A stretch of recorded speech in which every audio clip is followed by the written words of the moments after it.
There is a challenge that is coming from digital currencies such as blockchain technologies. So I think it's important to share that anything can be tokenized. All the money.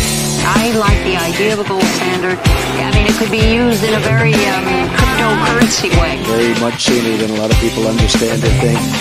We will be all at a level playing field. Hey, welcome to the show. Today I have a special guest, my friend Brandon English. We've met a couple of times now, and he and Jimmy were just hanging out at an event in California. So we thought it would be perfect to have Brandon on the show. Welcome, Brandon. How are you today? How's it going, Molly? I'm doing well. Thank you so much. I'm doing great.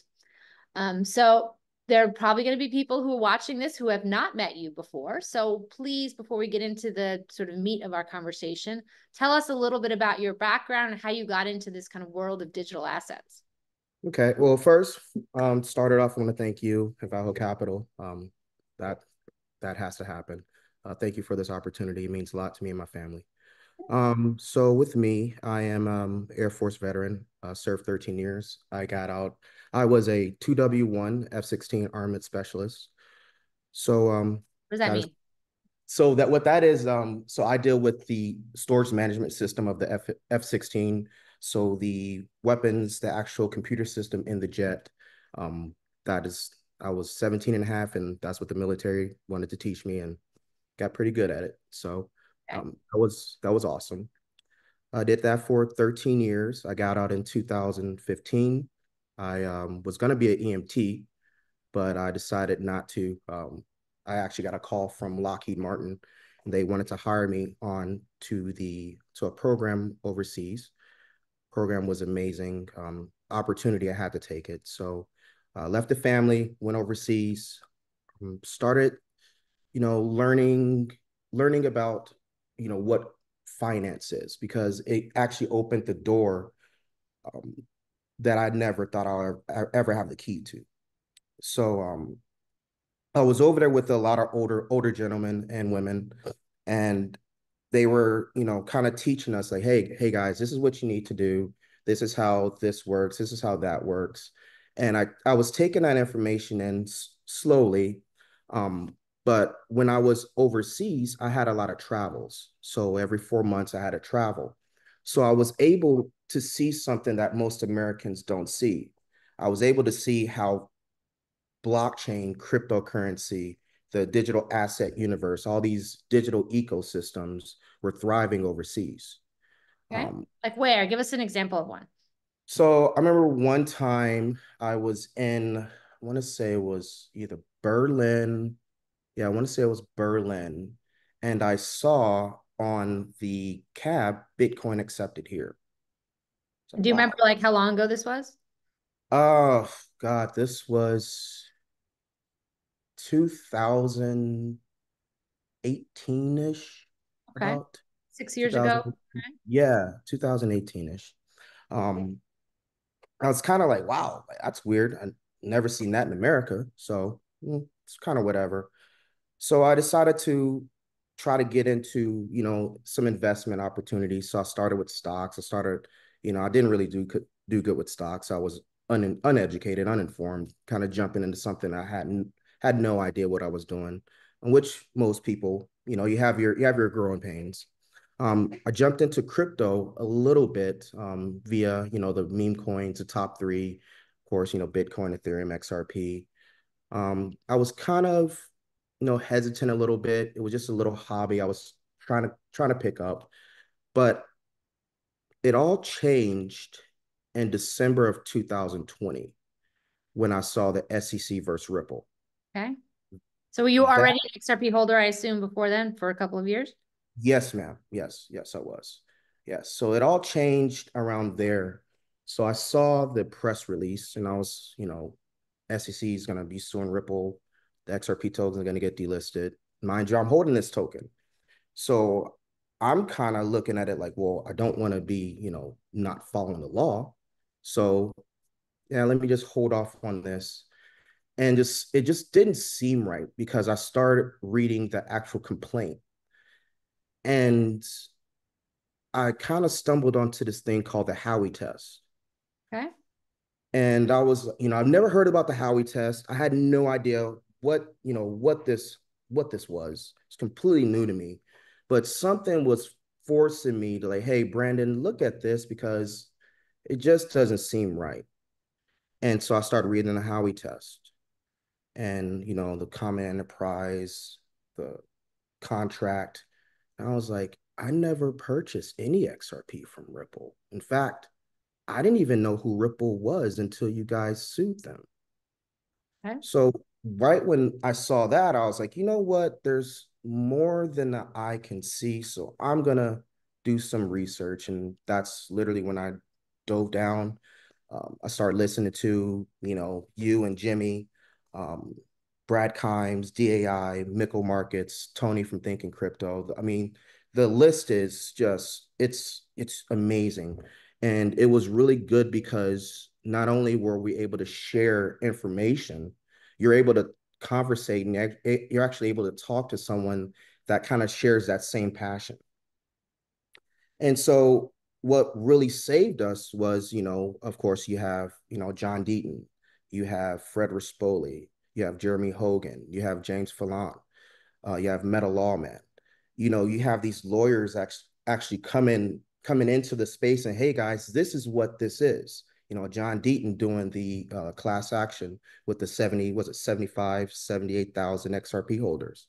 Um, we it was it was I stumbled onto an opportunity that I thought I would never have. So yeah. And one of the things that many XRP holders experience is that we kind of stumble upon this asset. We see clearly its role in this new financial system. We kind of get excited about it. Then you go to talk to people that like in your real life, and they're like, they're like incapable of understanding this.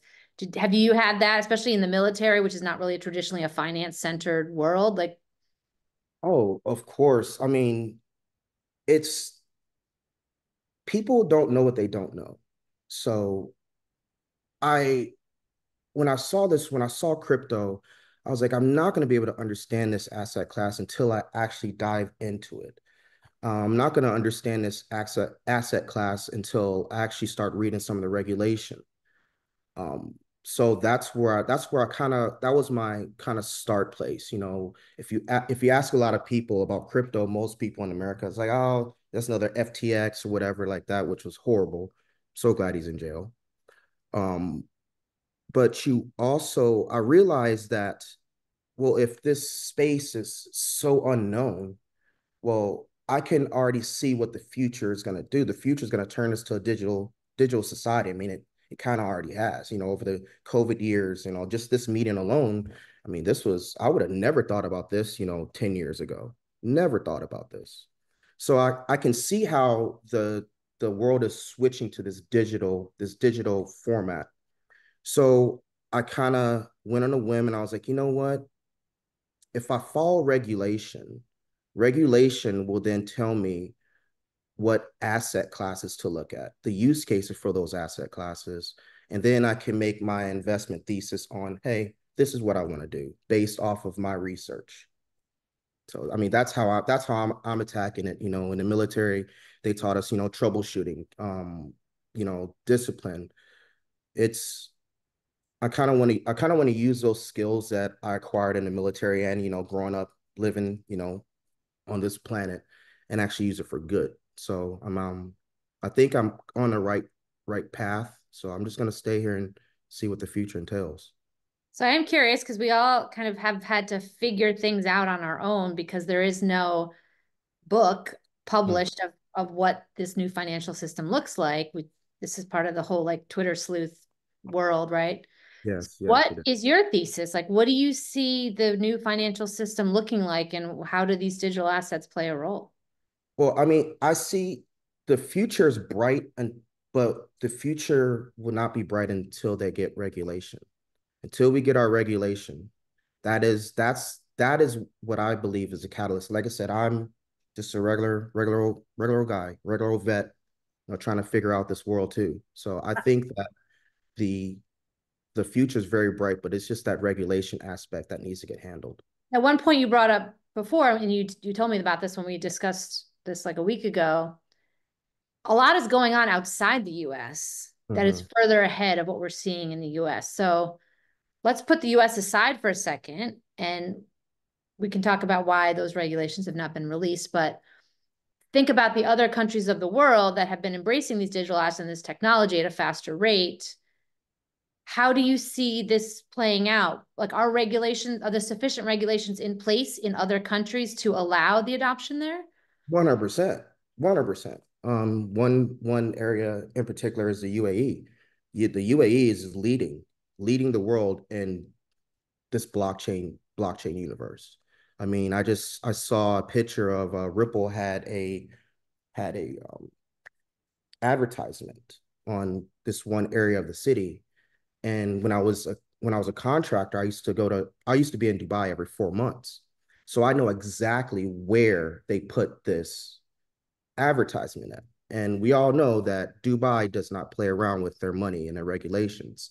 So for the Emiratis to allow Ripple to advertise in that area. Tell me about that area. Is it like a Wall Street equivalent? So that area, it's right off of, so I can't remember the name of the freeway, but it's this really huge freeway. I mean, you have the Burj Khalifa on the left. I mean, it's beautiful.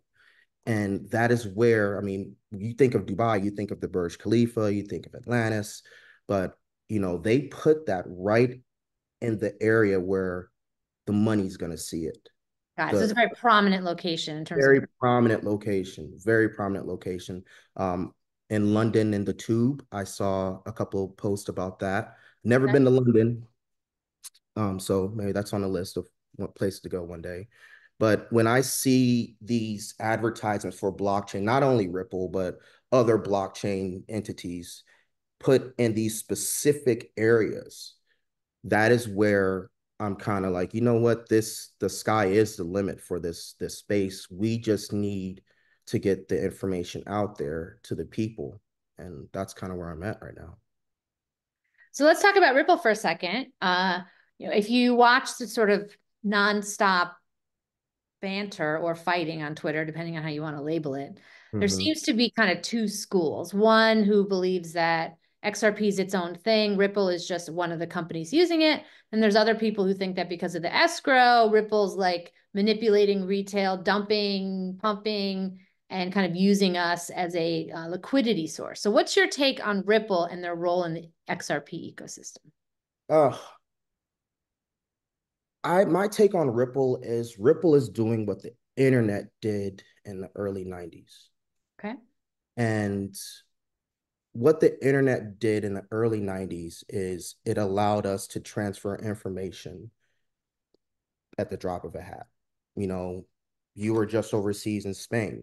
I could email you and you would get that email in 3 seconds. But 20 years ago, 20, 30 years ago, if you were in Spain, I'd probably send you a letter, So the internet allowed us to be able to transfer ideas, information, pretty much at the speed of light, whatever you want to call it. Why can't our banking system work like that?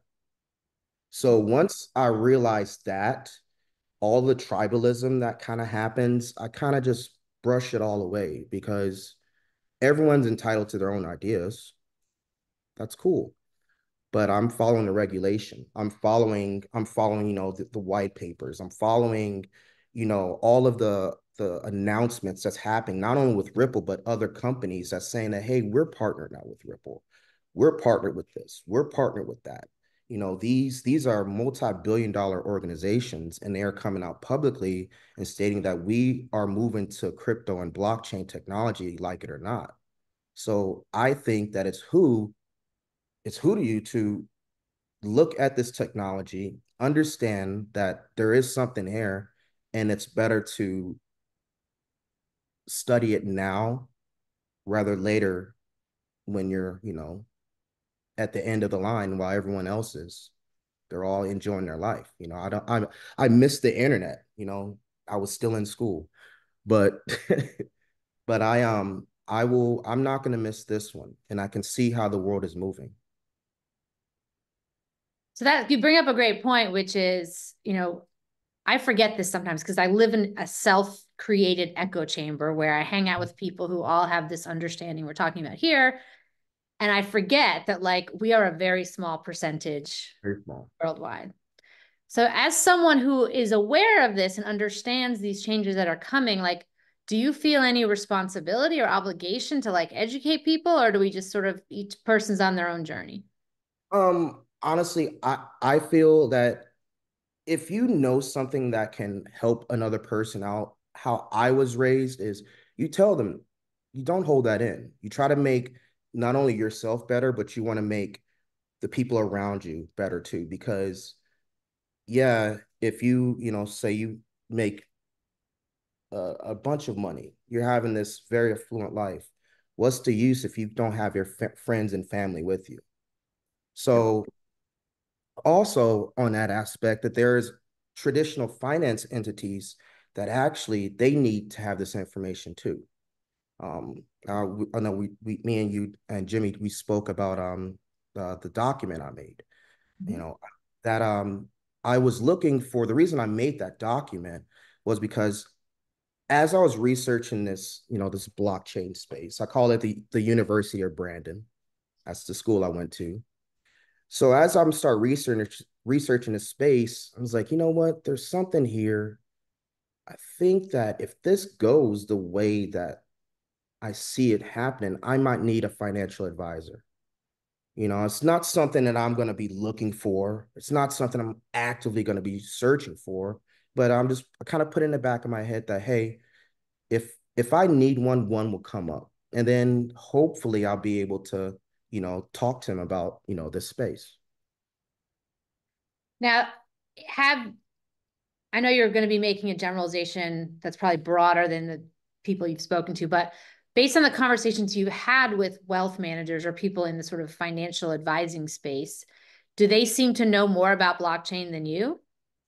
No, not really. And that is not to degrade them or anything. It's just they just don't know that this space is still new. Um, I had a meeting I met a financial firm out here in Arizona, and I had a meeting with the CEO. And I was kind of walking around my house trying to figure out like how can I make this meeting with this company, this firm, to the point where we both leave with intellectual gifts. Like every conversation, you must receive something intellectually. I must receive something intellectually. And with her being a CEO, I kind of went back to when I was working in the military. I was in the military, working with my commander. I saw how my commander had so many things to handle. And I knew that, hey, if I go into this meeting, it's an hour, 45-minute long, hour-long meeting, I go to this meeting, I start talking to her about crypto because I need her to understand she's probably not gonna, by minute 17, she's probably gonna be thinking something else. So I kind of sat back and I was like, you know what? I'll make a document. I'll make a blockchain document. And this document it's not something that, you know, a developer will want to use. This is something that gives someone the base layer of what crypto is, what the crypto terms are, the use cases, regulation for exchanges. What is a meme coin? What is an altcoin? What is a stable coin? So at least when they hear these terms being, of course, in the future, they're going to be hearing these terms a lot more. They kind of have a quick reference guide to, hey, this is what this is. So I'm kind of think of it, so you help me, I help you. I can't get upset because you don't know as much as I do about this space. I can sit back and help you understand this space. And with you understanding it, I'm helping you. Therefore, in return, you can help me. And I can actually have that clarity and that feeling that, hey, at least I know that they know the basis of this new asset world. Now, if any wealth managers or financial advisors wanted to read this document, is this something you're sharing publicly? Yes. If they would like to see it, they can more than welcome email me, get in contact with me. What's a good way for people watching this to find you? So I'm on Twitter. My handle is BDOTE2, B.E. Then of course have my email, BrandonEnglish1984 at Gmail. So if they want to reach out, more than welcome to send them this document. The documents, I've gotten very good reviews. This is, didn't think I was kind of worried about it, but I actually did a good job on it, and I've gotten a lot of good reviews. And if the people like it, they're more than welcome to check it out. I've read it and I thought it was excellent. It's one of the reasons we're having this podcast. So. Thank you. So let's talk about the future a little bit. So, we have been through this drama, this SEC Ripple lawsuit, it ends, and everybody thinks like, okay, it's ended, something's going to happen, and then it doesn't seem like a whole lot happens. Like, how do you see kind of things playing out? And I know you mentioned that regulations are a key, like, what do you think is the catalyst for regulations to be introduced, which is that what's going to open up this new ecosystem? Okay, so like I said, this is just Brandon's opinion. All right. So you have eventually America's going to have to accept it. And I think that now, since it's kind of like a political talking point now, that Well, think let's just stop for 1 second. When you say America has to accept it, like who exactly are you talking about? Are you talking about American people like me? Are you talking about the financial elites? Are you talking about I'm talk, I am talking about America as a whole. America as a whole has to accept it, from the VCs all the way to the regular person doing that 9 to 5 job 40 plus hours a week. okay. America as a whole has to accept it, because I've seen other countries and other jurisdictions, their countries accepting this, and they are moving farther ahead than we are. And do you think that's a top down or bottom up thing? Like, do the people demand it, or does the government, whoever they are, open the door? I mean, the people can demand it, but ultimately the government will have to make that decision. And I might not like that, but I can understand that's how this system is. And the government will accept it once they get more of their people accepting this. If I could talk about the digital chamber with Cody Carbone and Perianne, Mm-hmm. they are doing an amazing job. Amazing job. They're actually helping the government understand crypto. I was blessed enough to be able to attend their DC blockchain summit, Oh, wow. where Okay. yeah, it was an amazing opportunity. So went out to DC. I had the private dinner. I was able to speak to these CEOs and wealth managers and just everybody. I actually got a chance to meet Brad Kimes, got a chance to sit down with Tony Edwards, thinking crypto, really cool guy. But the best part of that was the education day. And the education day was a day that they gave us access to the Capitol, and we were able to walk around the Capitol to different congressmen and representatives' offices and speak to them about crypto. And the reception honestly wasn't that bad when I was walking through the halls. We I think we broke down a lot of barriers. We kind of quelled a lot of that fear. Um, but me as a veteran, I've never been to DC, and just for me to just walk around the Capitol, seeing senators just kind of walk freely past me, it was amazing. I haven't Amazing. been to DC in so long, so I'm curious. I'm going to sidetrack a little bit here. Uh, there's been chatter that things are kind of shut down and that business is not as usual, and that certain buildings like the IRS building and the Federal Reserve building are kind of boarded up.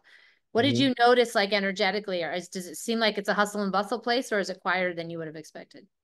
It was DC is different. DC is Had you been to before, or was this your first no, time? it was my very first time. It was my very first time. So DC is different. Um, it's beautiful. Like, it really is. The parks, just the energy of the people. It's beautiful. Of course, you don't hear about crypto, but it's okay. But Washington, DC is a very beautiful city. And it showed me like what we could be. Like if the rest of the country looked like these nice parts, like how beautiful the Capitol was, the monuments, how well they were taken care of. If we can get that to the rest of this world, the rest of this country, we'll be unstoppable. So DC was an eye-opening because I know we have the power to fix it. We just choose not to. Okay. Now, did being a part of this digital chamber kind of make you feel like regular people like us can be a part of the change? 100%. We were able to, felt like I actually had a voice. I was, sitting in a couple of the representatives' rooms, congressmen's rooms, and I was just in awe. Wow. You know, they're asking, Mr. English, what do you think? I said, oh God, you're actually Now, are asking me? you at liberty to sort of mention any of the senators or Congress No, people? no. Okay. But it was a very good experience. It was a very, very good experience. So I gotta when we were talking about earlier about how regulation will help bring this space forward. I need to make sure that we mention the digital chamber because Perry Ann and Cody are doing amazing work. Amazing work. I got to hang out with them in Vegas, so it was for that. So aside from XRP and Ripple, are there any other blockchain ecosystems that you're pretty bullish on having a key role in the new financial system? Uh Stellar XLM. Okay. Um, let's see, what else? What are your thoughts on Stellar and XRP and or XLM? How are they different? Well, I think how I see it is Stellar is for us. Okay.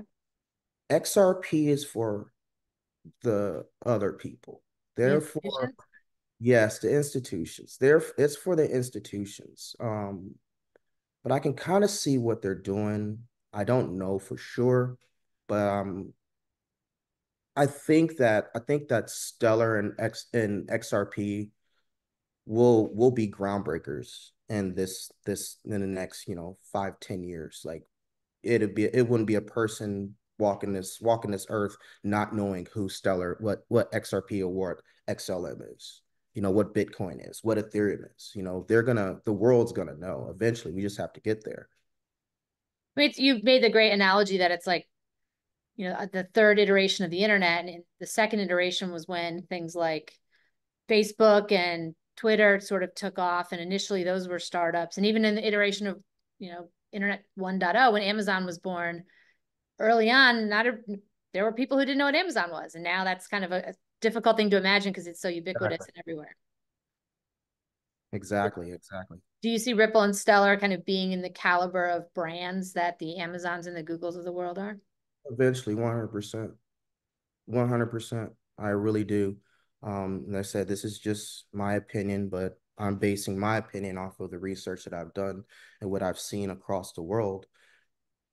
I've been blessed enough to attend, a couple of Ripple events, of course, XRP Las Vegas. Um, Amazing job, Brad.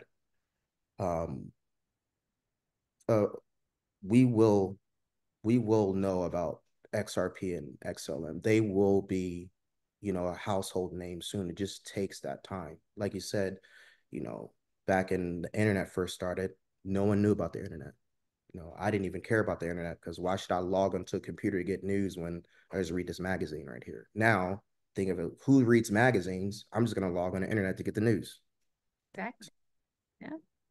Mhm. So you mentioned that you have learned through the University of Brandon, and you've been now at this for 6 years. So let's say someone's watching this and they don't really know anything about this asset class, and they want to kind of create their own equivalent of University of Brandon.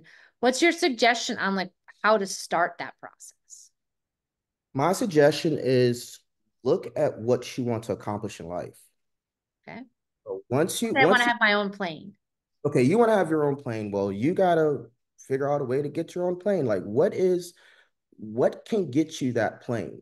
Well, wealth. Okay, well, how am I gonna get this wealth? How am I gonna attain this wealth? Let's And say I need $100 million for my totally decked out 737.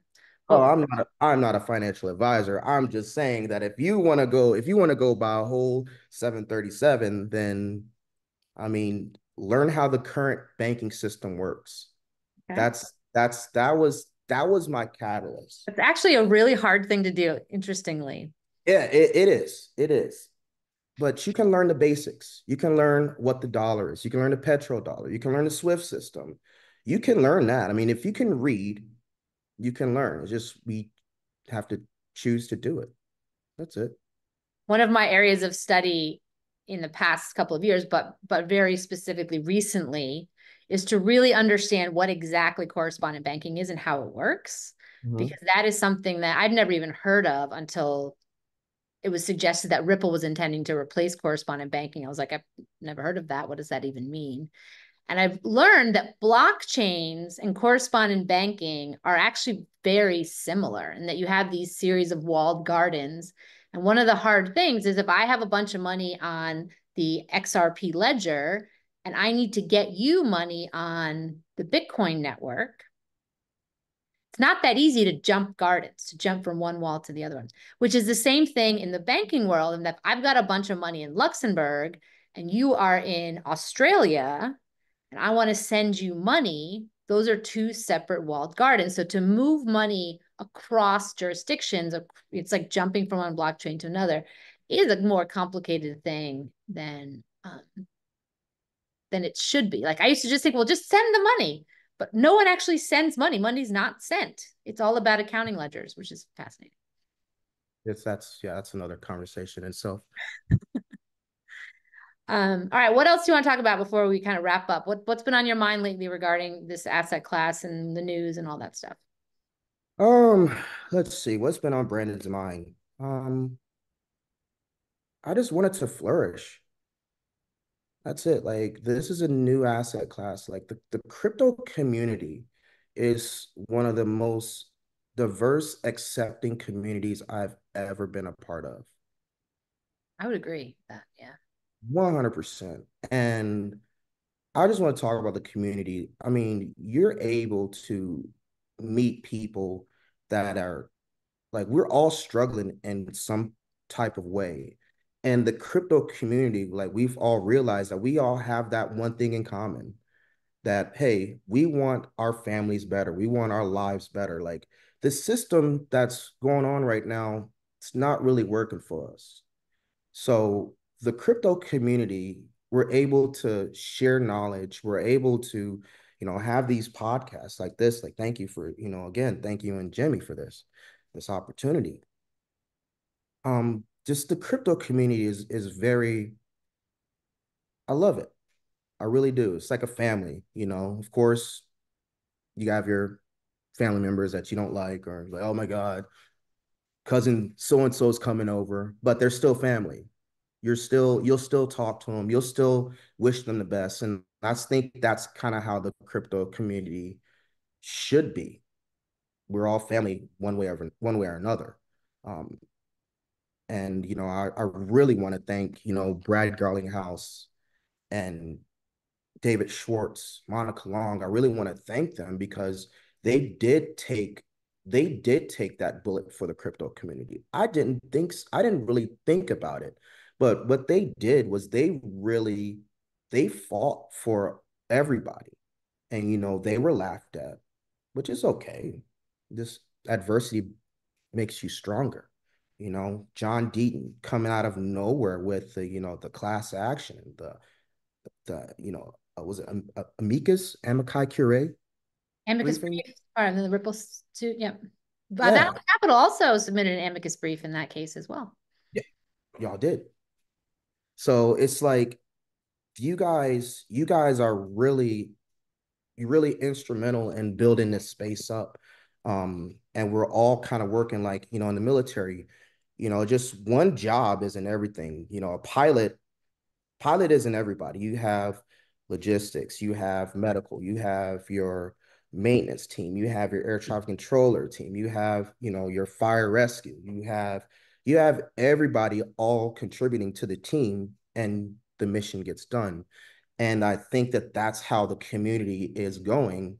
You have people in different career fields or different areas, and we all have one common goal of making this system, this whole ecosystem, this whole blockchain universe flourish in America. Because honestly, we need something good here because it's been kind of crazy the last couple of years. Yeah, it has been at least it hasn't been a boring couple of years. Yeah, it hasn't been boring, man. It's like, man, it's like I'm in a movie sometimes, but it's okay though. I relate to that.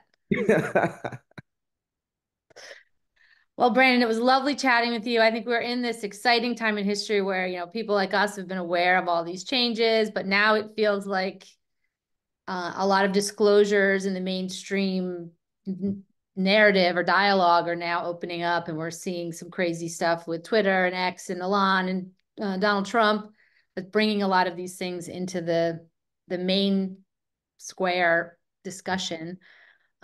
So do you feel like a year from now, the world is going to be a very different place?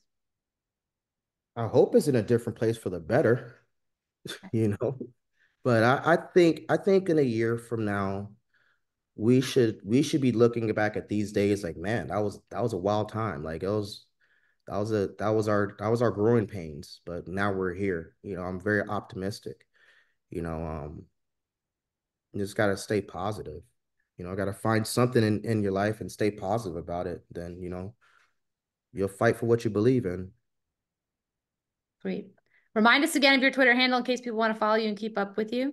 Yes, BDOTE2. B.E. 2. E.E2. All Yes. right. Well, thank you very much. We'll have you back on in a couple months and we can sort of compare how regulations have changed things once those are introduced. Yes, that'd be awesome. And thank you again, Molly. You guys are amazing. Thank you for this opportunity. And yeah, signing off. See you guys later.